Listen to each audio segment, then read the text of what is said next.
Hey guys, we're here with the Transition Sentinel. Transition's big enduro offering. We've got a speed balance geometry. So Transition were kind of the pioneers of the short offset fork and longer reach.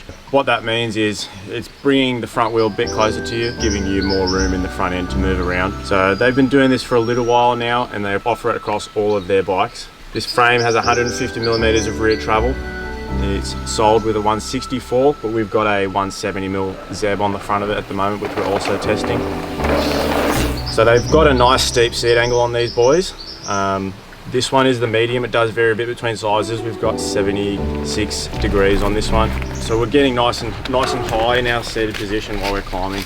Very, very comfortable.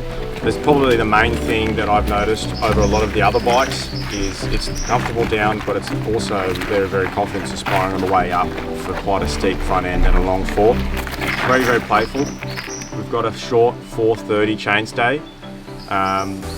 Not crazy short, but given the whole way the bike comes together, very, very comfortable and playful, which is going to suit people more than what they might think. Everybody wants the longest bike possible to go super, super quick.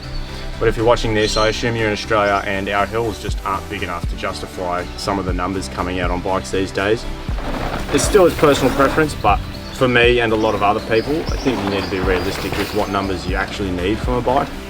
That's not to say that you're not going to get advantages from either a really long or a really short bike.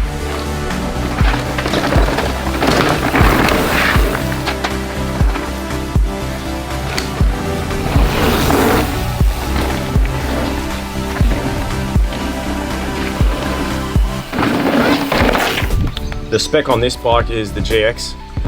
We've got a very good variation of GX drivetrain as well as Code RSC brakes. Originally the bike does come with the Lyric Ultimate, but like I said, we've got the Zeb on there at the moment. We've got the RockShox Super Deluxe shock, 150mm of rear travel, which is a very nice round number, particularly again for Australia. Like obviously it's not an Australian brand, but very rarely are we riding things where we need more travel than that, particularly on a 29er.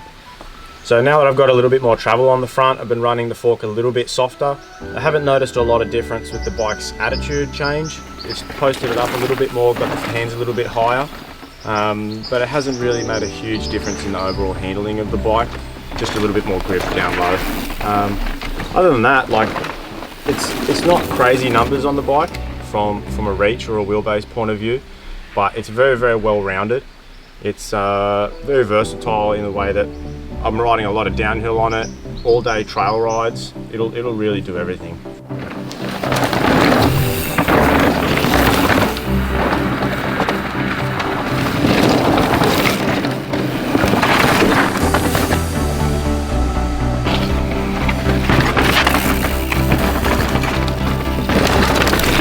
So I've been on this bike now for I think 4 months, thereabouts, and we're sort of wrapping up the long-term test review.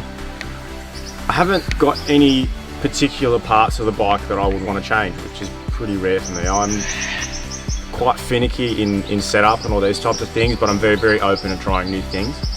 I'm a shorter guy, so to be honest, 29ers and I don't always get along. I've had a few 29ers in the past where I flat out didn't really enjoy riding them. But this is a bike that I really do look forward to getting on every single time, and I'm going to miss giving it back. Probably the key features are, from an enjoyment point of view, it just puts a smile on your face. The numbers do put it towards an enduro race bike, but it's really super playful. We were just really happy with how maneuverable it is in tight sections, and you know, you can throw it around, you can whip, you can jib on it, even though it's a big burly all mountain enduro bike.